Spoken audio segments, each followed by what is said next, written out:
Moi, j'ai voulu regarder la réalité en face. C'est cela, oui. Je n'ai jamais eu de compte à l'étranger, ni maintenant, ni avant. Ta gueule! Je ne voulais pas qu'on prenne une photo de moi au petit matin, glauque. Je tiens à dire que c'est un mensonge. Les sbroufs, c'est vous! Du calme, camarade! La République, c'est la fermeté dans l'application de la loi. J'hallucine. Mais je sais pas pourquoi tu t'énerves. C'est que les affaires privées se traitent en privé. Je vais vous faire une confidence. Je me lève le matin et je me couche le soir. Tu fermes ta petite bouche, tu me parles de politique. Quand on a dit... Bonsoir à tous et bienvenue dans ce nouveau numéro de l'Hebdo Politique. Ce soir, nous recevons un homme qui se fait plutôt rare dans les médias depuis qu'il a quitté la présidence de 50 ans en Yvelines. Il s'agit de Robert Cadalbert. L'Hebdo Politique, Nicolas Kirillovitz. Robert Cadalbert, bonsoir. Bonsoir. Vous êtes né le 21 février 1945, vous avez donc 71 ans. Vous vous êtes engagé en politique au Parti Socialiste à l'âge de 28 ans. Quelques années plus tard, vous vous installez à Guyancourt, vous vous impliquerez dans la vie locale et vous serez élu conseiller municipal puis maire adjoint aux côtés du socialiste Roland Nadeau. À partir de 1998, vous prenez la tête du SAN, syndicat d'agglomération nouvelle, qui deviendra ensuite la communauté d'agglomération de 50 ans en Yvelines. Vous serez réélu à 2 autres reprises et en 2014, vous annoncez ne pas vouloir briguer un 3e mandat. Fief de la gauche yvelinoise depuis plus de 40 ans, Saint-Quentin a finalement basculé à droite après les élections municipales de 2014. Ensemble, nous verrons quel regard vous portez sur ce changement. Nous évoquerons aussi les reproches qui ont été faits sur votre gestion et sur les projets qui sont maintenant menés à Saint-Quentin. L'Hebdo Politique, le Money Time. Oui, et vous aviez été aussi 12 ans conseiller régional entre 1998 président de la commission et aménagement 2010. de territoire. Oui, ce n'est pas rien. Excusez-moi pour cet oubli. C'est le SDRIF qui en est né, ça. On commence cette émission avec le Money Time, une série de questions-réponses rapides pour avoir votre point de vue sur l'actualité. L'Autriche a un nouveau président. Il est finalement écologiste. Le scrutin a été serré avec l'autre candidat finaliste, candidat d'extrême droite. Cela s'est joué à quelques dixièmes entre les deux candidats. C'est un ouf de soulagement pour vous ou une sérieuse alerte pour le reste de l'Europe et notamment pour les partis traditionnalistes qui ont disparu de la scène politique autrichienne pendant cette élection? C'est une inquiétude d'abord par le montée du populisme. Vous savez, le populisme, on sait où ça mène, entre effectivement des discours disons identitaires et effectivement un social, ça s'appelle le social nationaliste, ça s'appelle le nazisme. Et effectivement, tous ces populistes basent là-dessus, et c'est vraiment très inquiétant. Et il faut qu'effectivement l'Europe et l'opinion publique se reprennent sur le fond, parce que c'est ça qui est important, le fond. C'est le film de Ken Loach, Moi Daniel Blake, qui a reçu la Palme d'Or à Cannes cette année. Est-ce que vous irez voir ce film au cinéma? Est-ce que le fait qu'un film ait la Palme d'Or, ça vous pousse à aller le voir au cinéma? Bien sûr, mais ce qui compte aussi, c'est bien sûr le contenu, parce qu'entre la palme et effectivement les commentaires, des fois, il y a une différence qui est importante. En tous les cas, je suis d'abord curieux et j'ai un peu plus de temps pour m'intéresser au fond et prendre un peu de recul par rapport à ces divers faits politiques. Quand l'ancienne ministre des Républicains, Nadine Morano, déclare la guerre du Nord, c'est l'Afrique, pensez-vous qu'il faille la sanctionner? On sait que ce n'est pas forcément la première fois qu'elle dérape avec des propos qui peuvent choquer certains, même beaucoup de gens. Il faut arrêter de faire du buzz sur ça. Ce qui est important, c'est le fond. Et effectivement, quand je parlais tout à l'heure du national-socialisme qui est porté dans beaucoup de pays d'Europe, il faut discuter sur le fond et pas sur les petites phrases des uns et des autres qui font du buzz. Et que les médias ne devraient pas forcément en parler, ça lui fait plus de c'est pas ça, les médias devraient rebondir sur le fond. Les médias ont un rôle d'information, mais ils ont un rôle d'éducation. Et effectivement, ramener à l'essentiel et pas faire effectivement du buzz sur des petites phrases. C'est vrai qu'on est dans un monde où il faut tout aller vite et on a le droit à la petite phrase. Non, les choses sont très importantes et ces problèmes de national-socialistes sont importants à discuter, à former les gens, à amener des argumentations sur tout ça. Et c'est ça le rôle des médias, informer, mais informer sur le fond. Arnaud Montebourg, Benoît Hamon, Emmanuel Macron, Manuel Valls ou François Hollande, lequel des 5 aurait le plus de chances de l'emporter à la présidentielle de 2017 selon vous? Aucun. Aucun selon vous ne peut emporter l'élection présidentielle? C'est perdu d'avance? C'est pas ça. La question, ça revient à mes propos, ce qui est important, c'est pas les personnes. Les médias, les gens s'attachent à personne. C'est les idées qui comptent.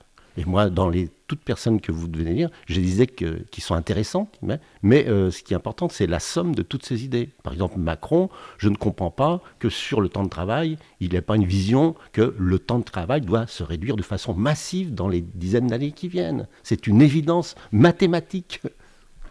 Pendant 4 jours, encore 2 questions, pendant 4 jours très précisément, entre le 7 et le 11 mai, c'est-à-dire pendant 107 heures, le Portugal a entièrement fonctionné grâce aux énergies renouvelables. La France doit-elle suivre cet exemple et faire plus d'efforts pour sortir du nucléaire ? Je sais que c'est un sujet qui vous concerne particulièrement, le nucléaire.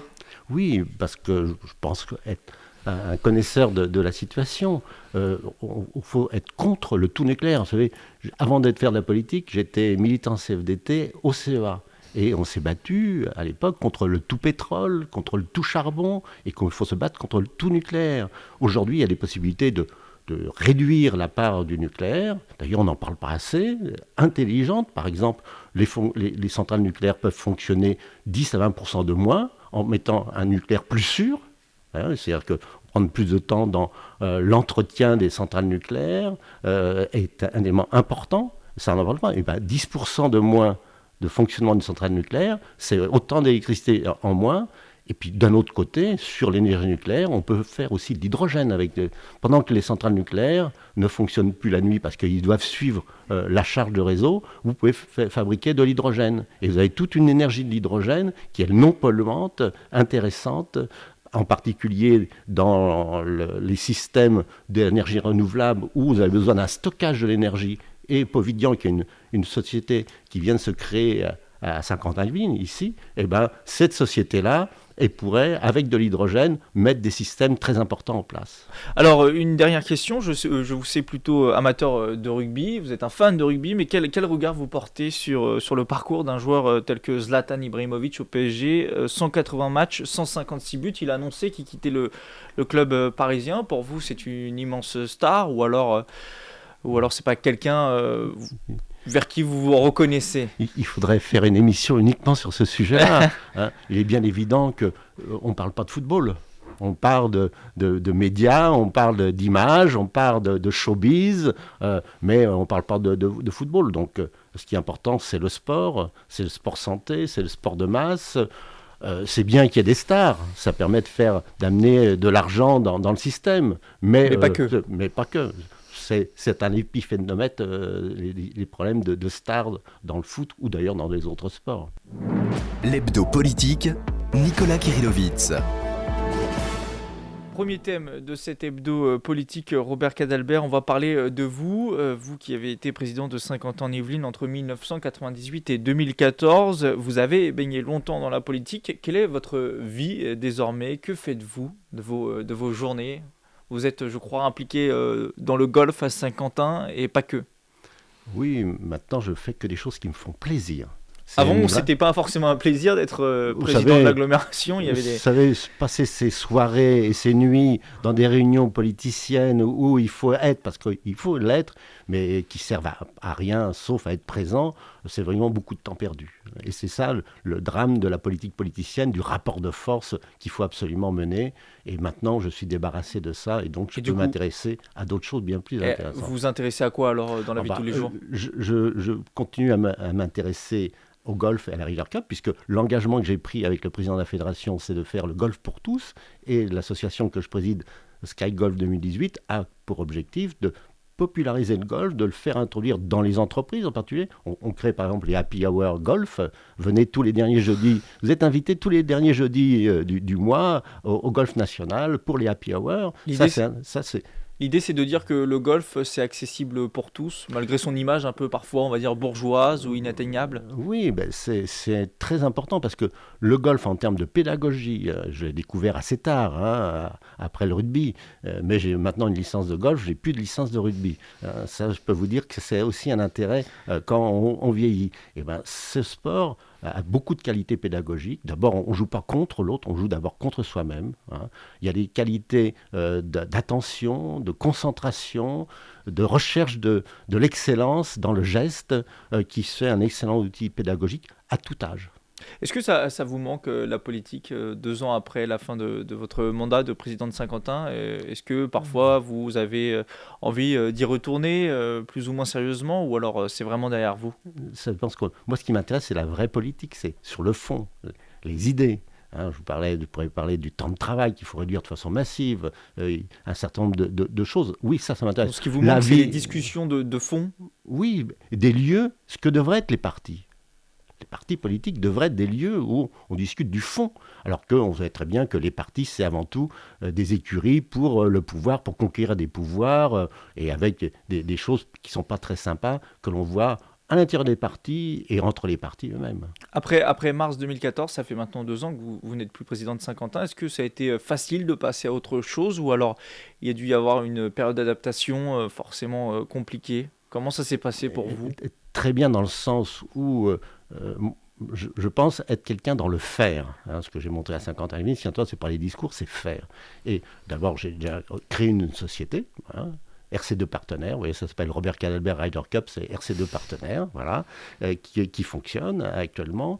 J'ai pris des participations d'une autre société qui s'appelle Impulsion et qui mettait de l'art dans vos affaires, qui essaye d'amener de l'argent privé, des entreprises, dans la culture. Aujourd'hui, il n'y en a pas assez, alors que c'est intéressant pour les entreprises, bien sûr, pour les artistes et les créateurs, mais aussi pour les entreprises en termes de défiscalisation. Et donc, l'objectif de cette entreprise, c'est effectivement d'amener de l'argent des entreprises, et particulièrement des petites entreprises, dans la culture. D'ailleurs, je vous annonce qu'en septembre, à Port-Royal des Champs, il y aura une grande manifestation, ça s'appelle 50 artistes, 50 entreprises, pour laquelle Impulsion monte cette opération. Donc voilà. Concrètement, vous n'avez pas le temps de vous ennuyer aujourd'hui, vous avez un emploi du temps rempli, qu'à l'époque de vos mandats politiques. Je vis dans un rythme de vie qui est beaucoup plus agréable et en étant sur le fond des sujets.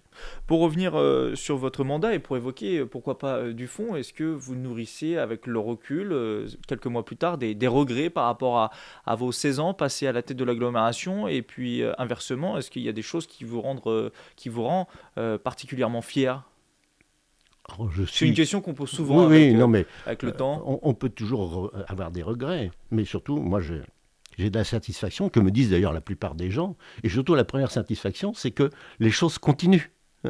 Excusez-moi, mais quand je vois la grande soirée des entreprises au théâtre de Saint-Quentin-les-Mines, j'ai dit à M. Fourgousse, j'aurais dû le prendre comme vice-président chargé de la communication bien avant, parce qu'il a fait un bilan de le travail que j'ai pu mener pendant 16 ans à la tête de l'agglomération exceptionnel. Vous êtes fier de votre bilan, malgré le fait que l'agglomération ait basculé à droite, le fait que vous partiez là-dessus, est-ce que ça vous a laissé un goût amer sur fier, je ne sais pas si c'est le mot, mais en tout, je suis assez satisfait de voir comment les gens, ce bilan, cette réussite de Saint-Quentin-les-Mines, et maintenant du Grand Saint-Quentin-les-Mines, hein, qui est une réussite du territoire, puisse continuer à faire. Vous savez, si je prends par exemple les Jeux Olympiques, que je suis battu pour construire ce vélodrome avec le maire de Montigny, qui est maintenant le président de l'agglomération, on s'est travaillé ensemble. Parce que ce qu'il faut savoir dans une intercommunalité, la gestion d'une intercommunalité, ça ne peut pas se faire par le rapport de force. C'est pas droite contre gauche. Voilà.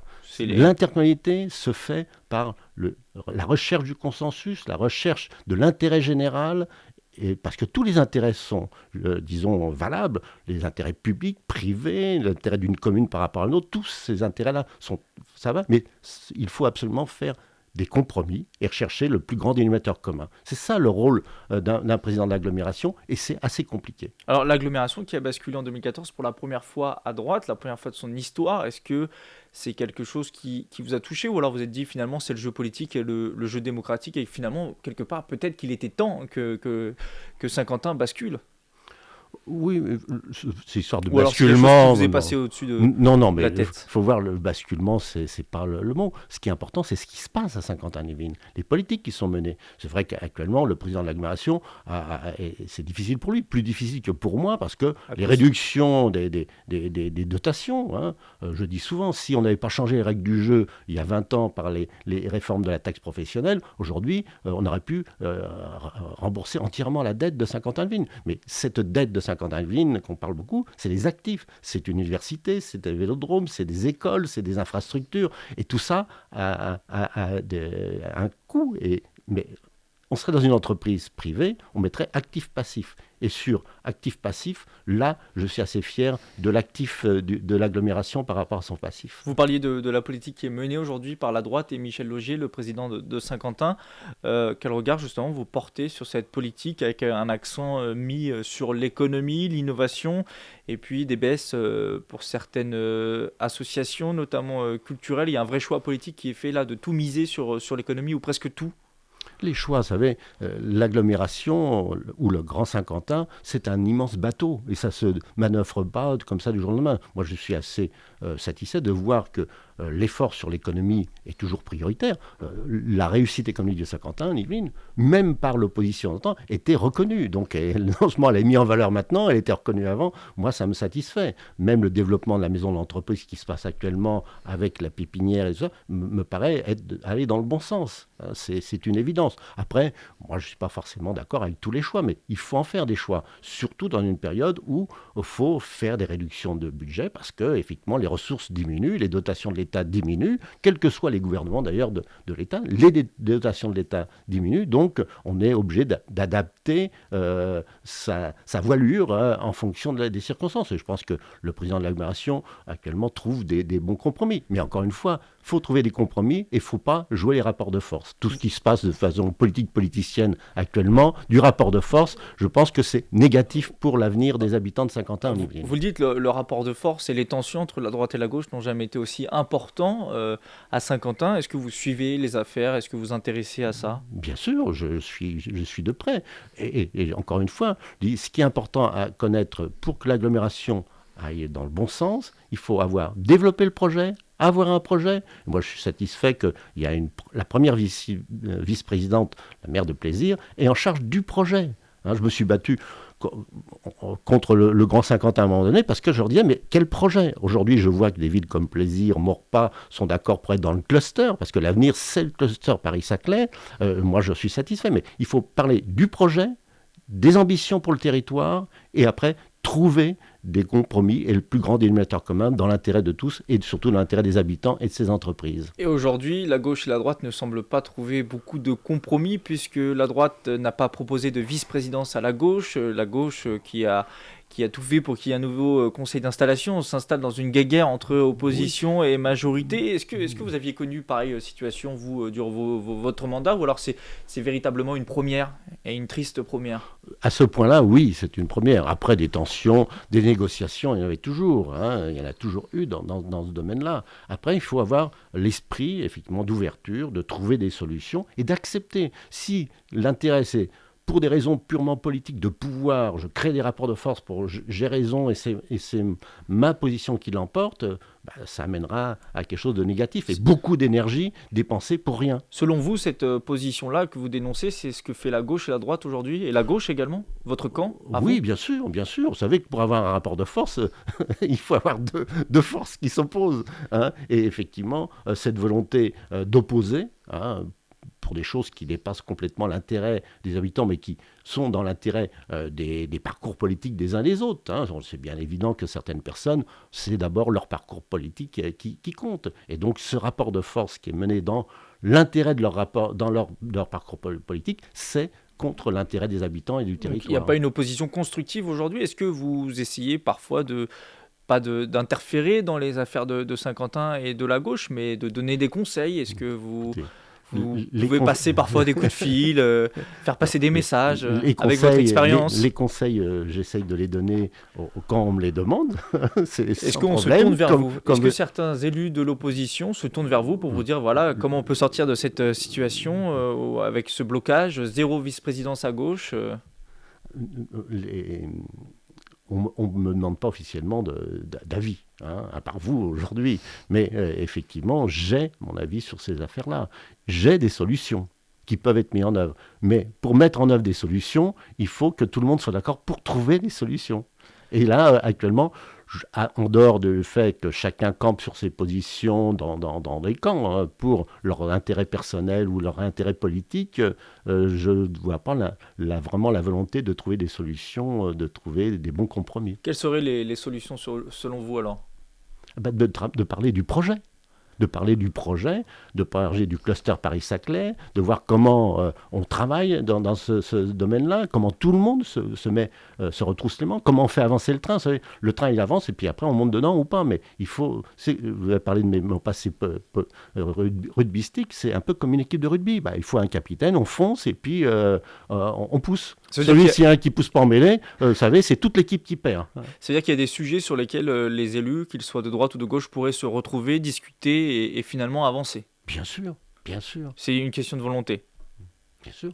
Est-ce que aussi, excusez-moi, je voulais vous demander, c'est la première fois que la gauche est dans l'opposition. Est-ce que ça s'apprend aussi être dans l'opposition? Est-ce que c'est une première pour la gauche et que finalement elle ne sait pas trop faire et elle a du mal à faire? C'est pas la première fois que la gauche est dans l'opposition. À Saint-Quentin, ça fait longtemps, oui, en tout cas. À Saint-Quentin. Mais encore une fois, le problème de l'opposition, le monde n'est pas binaire. Le monde n'est pas binaire. Et donc, dans les sujets qui concernent le développement d'un territoire économique, l'intérêt des habitants, les choses ne sont pas binaires. Ce ne sont pas de cette question-là. C'est de savoir effectivement comment on se bat ensemble pour l'enfouissement nationaliste, comment on se bat ensemble pour les réseaux de transport, comment on se bat ensemble pour que les entreprises se développent sur le territoire et comment ensemble on fait que le territoire soit effectivement agréable à vivre et intéressant. Vous pensez que c'est un frein, ces problèmes-là, pour le développement de Saint-Quentin, pour les sujets dont vous parliez, l'enfouissement de la N10 par exemple? Est-ce que ça peut freiner des projets? En tous les cas, c'est sûr, c'est que ça fait dépenser de l'énergie à nos représentants qu'il ferait mieux de mettre sur d'autres sujets que des batailles politiciennes. Robert Cadalbert, je vous propose de faire une pause musicale et on se retrouve dans quelques minutes pour continuer à parler de Saint-Quentin en Yvelines. L'hebdo politique. De retour dans l'hebdo politique en compagnie de Robert Cadalbert, l'ancien président de Saint-Quentin en Yvelines entre 1998 et 2014. On en parlait avant la pause, les tensions sont vives au sein de l'agglomération entre gauche et droite. Un des épisodes marquants de cette tension et de ces tensions entre les élus, ce sont les audits commandés par la nouvelle majorité une fois arrivée à la direction pour connaître la situation financière de l'agglo. Écoutez à ce propos Jean-Michel Fourgousse, deuxième vice-président en charge du développement économique. Il était l'invité de l'émission dimanche dernier. Quand on a découvert aussi qu'il y avait eu 50 titularisations de leurs copains, oui, c'est vrai que c'est 51 titularisations. Vous imaginez, quand vous venez d'arriver, qu'est-ce que c'est que ce truc-là? Quand on a vu le décalage de l'argent qui allait sur leurs priorités, qui n'étaient pas les priorités de l'Interco, qui n'étaient pas les priorités de Saint-Quentin, quand on découvre que vous avez les enfants d'un tel, etc., qui sont à des postes, vous ne comprenez pas ce qu'ils font là, alors ils n'ont pas été recrutés sur leurs compétences, c'est parce que c'est des membres de la famille de ci, de ça. Quand vous découvrez que vous avez un temps de travail qui est le plus faible de quasiment de France. Je veux dire, mais comment a été gérée cette entreprise? C'est vrai qu'il y a eu des tensions. Quand on a fait l'audit, après 42 ans de militantisme socialiste, quand vous voyez qu'à la com, il y a 42 personnes, qu'en plus il y a 20 cabinets de communication, on leur a dit, maintenant ça suffit, vous nous laissez remettre un peu de sérénité dans cette maison, un peu d'équilibre, un peu de règles de moralité, un peu de règles d'équité entre les gens. On ne recrute pas des gens selon leur appartenance politique ou familiale, on recrute des gens selon leurs compétences. On leur a dit, vous nous laissez remettre un peu de règles de démocratie dans cette entreprise qui ne l'était pas. Qu'est-ce que vous répondez, Robert Cadalbert, à ce que vous venez d'entendre Jean-Michel Fourgousse, qui parle déjà dans un premier temps de 51 titularisations juste avant votre départ d'agent, et qui du coup vous soupçonne d'avoir... Écoutez, on pourrait reprendre point par point, mais je ne vais pas faire de la politique politicienne de ce côté-là. Les 51 personnes qui ont été titularisées, c'est simplement l'application de la loi. Il y a une loi qui a été faite et l'agglomération a appliqué. Toutes les personnes qui pouvaient être titularisées, d'ailleurs, n'ont pas été titularisées, et certainement pas pour des raisons de couleur politique. C'est vraiment... Et M. Fourgousse sait bien que les gens qui ont été titularisés, c'est d'abord par rapport à leurs compétences, par le respect de la loi, et il n'y a pas de raison de ne pas le faire. Voilà. Sur le manque d'équité, le manque de moralité, il parlait d'enfants, de certains élus qui ont été mis là en place, de copinage entre les élus. Avec, Tout ce que je peux vous dire, c'est que toutes les fonctions, tous les postes de l'agglomération ont été faits des recrutements en fonction des compétences des gens. Et on peut regarder chaque cas, s'il faut regarder chaque cas, en fonction des compétences des gens. C'est, à mon avis, pour l'intérêt des habitants, mais aussi pour l'utilisation de l'argent public, le seul critère qui est important, c'est l'efficacité du recrutement et des compétences des gens que l'on prend par rapport au poste. Il n'y a pas eu de problème de gestion, vous dites aujourd'hui, sous votre mandat, tout a été fait de façon non, paisible et dans efficace. toute structure, une structure aussi importante que l'agglomération, je ne peux pas dire qu'il n'y a pas des choses qu'on ne peut pas faire mieux. Après, il y a des points qui sont soulevés. D'ailleurs, je vois que le maire d'Élancourt ne parle plus des voyages en hélicoptère, qui était le style. Oui, c'est ce qui était pointé aussi dans les audits. Il y avait des voyages en hélicoptère à l'étranger. Ce qui montre bien la volonté de sortir quelque chose. Il y a effectivement abusif. Une mission qui a été faite. C'était parce qu'un des vice-présidents a été invité par ESSO au Tour de France et qu'effectivement, pour des raisons d'assurance, on avait assuré pour qu'il avait. Aucun élu n'a bénéficié d'un voyage en hélicoptère dans une mission, quelle que ça. Ce sont des propos et des attaques qui vous touchent, qui vous blessent, ou alors finalement...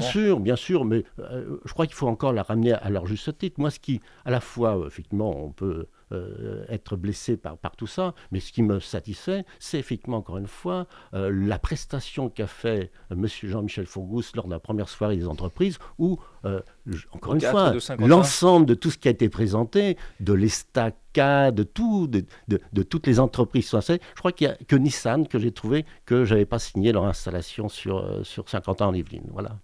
Robert Cadalbert, est-ce que vous êtes toujours membre du Parti Socialiste ? Non.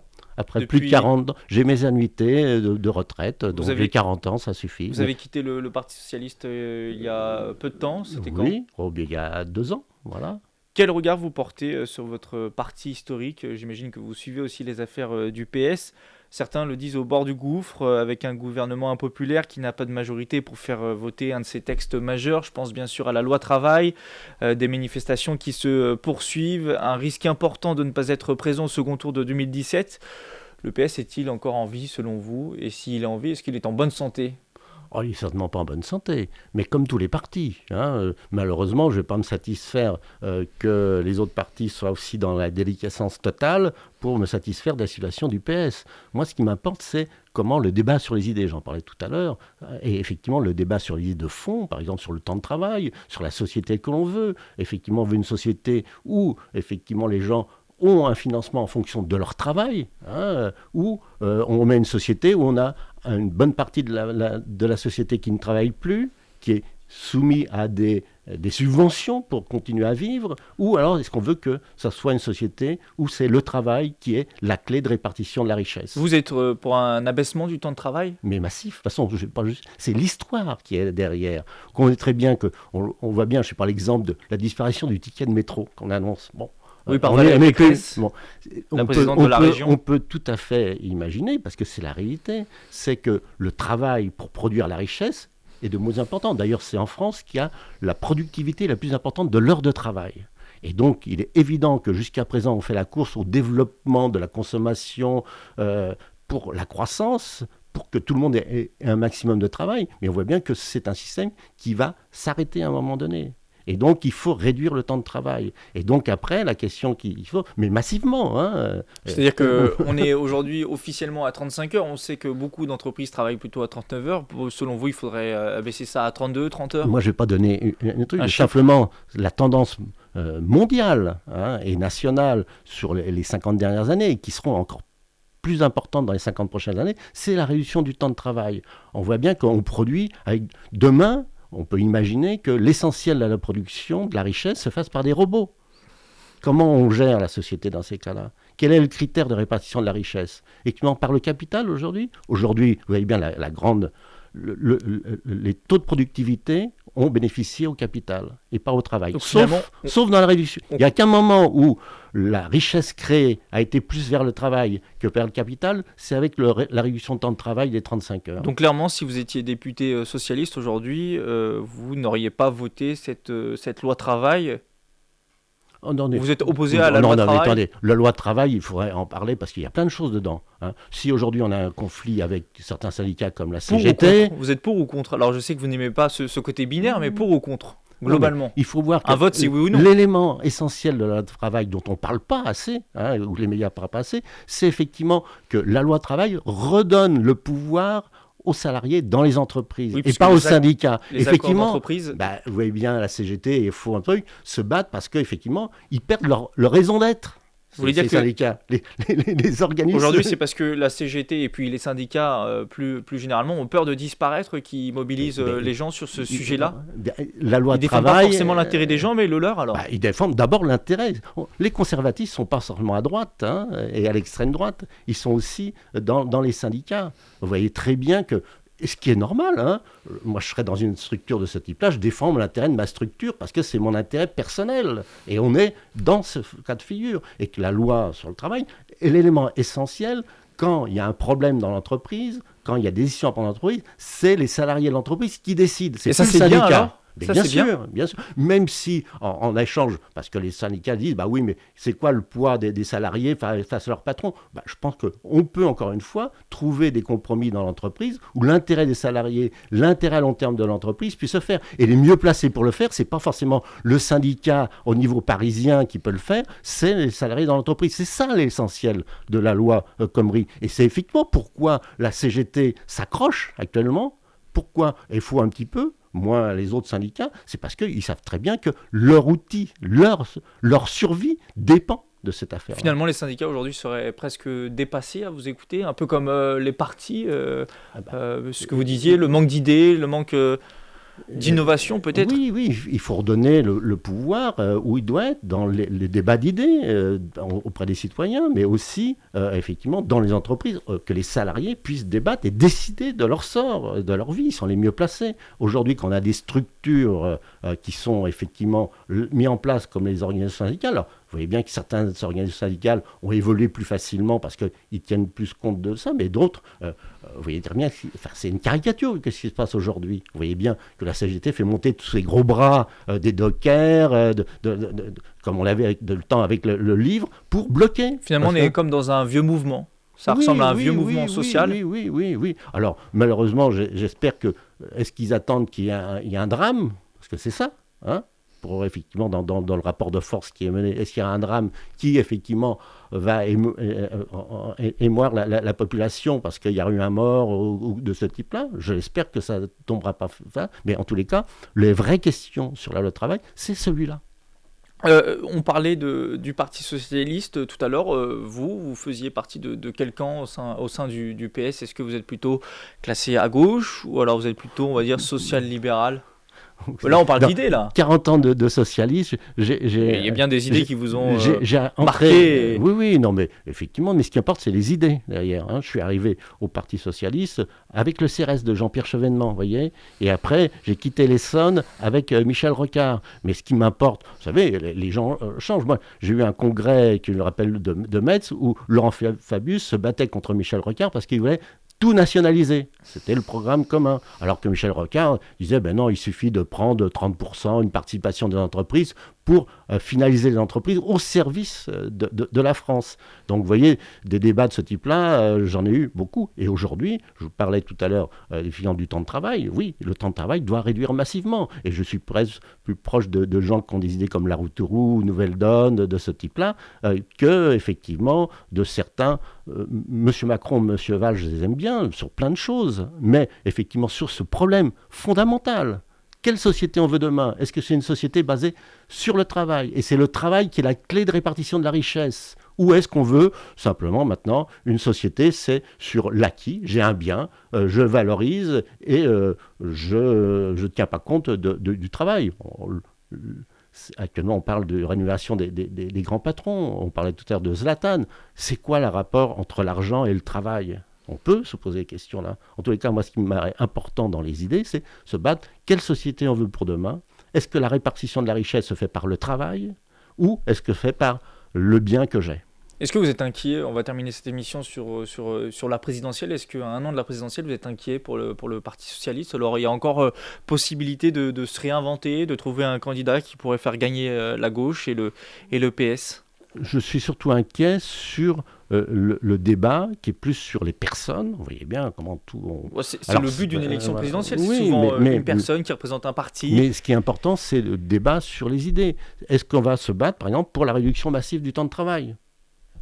avec tout ce que je viens de dire. Quelle société on veut? Là, à gauche, il y a finalement peu de gens qui sont prétendants à la présidentielle qui proposent cette idée-là. Alors, il y a oui, mais peut-être Benoît Hamon, Arnaud Montebourg, mais... Je ne sais pas. En tous les cas, j'entends pas encore, à part M. Laroutourou et Nouvelle Donne, j'entends pas des gens qui se mobilisent sur cette question très importante de la réduction de travail. Et encore une fois, c'est surtout comment on répartit la richesse. La richesse, il y en a de plus en plus. Tous les économistes qui parlent des grands discours, dire bah oui, on a telle population, dans le temps on avait tant d'heures de travail, maintenant on peut plus et on peut pas continuer comme ça et qu'il y aura un taux de chômage très important. Il y a deux réponses. Soit on a un taux de croissance importante, donc on fait les gens consommer de plus en plus, mais pour qu'ils consomment, il faut qu'il y ait de l'argent, ou on a une société où on partage le travail. Le partage du travail et le travail comme un élément de répartition de la richesse est un élément de base, et c'est là-dessus qu'on devrait se faire l'élection présidentielle. Après, quels que soient les gens, moi c'est ce discours-là que je veux entendre, et je soutiendrai les gens qui donnent un discours de ce type-là. L'hebdo politique, Nicolas Kirillovitz. C'est la fin de cette émission. Merci Robert Cadalbert d'y avoir participé, Merci. d'avoir répondu à toutes nos questions. Vous êtes, je le rappelle, l'ancien président de Saint-Quentin entre 1998 et 2014. Vous pouvez réécouter cette émission en podcast audio et vidéo sur radiosensation.fr. D'ici là, bonne soirée et bonne semaine à tous à l'écoute de Sensation Yvelines. L'hebdo politique.